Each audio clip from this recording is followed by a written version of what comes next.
Good morning guys! Kain na po tayo. Ito po ay tortang pork giniling. Yan po ginawang torta. May itlog po yan.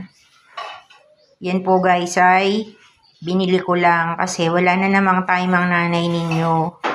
Tapos kasabay po niyan ay ito.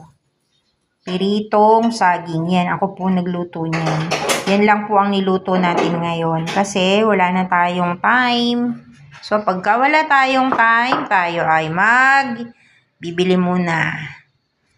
Yan. Kaya mabuti din naman yung meron tayong nabibilan. Ano po? Kasi syempre, hindi naman palagi na meron tayong time para magluto.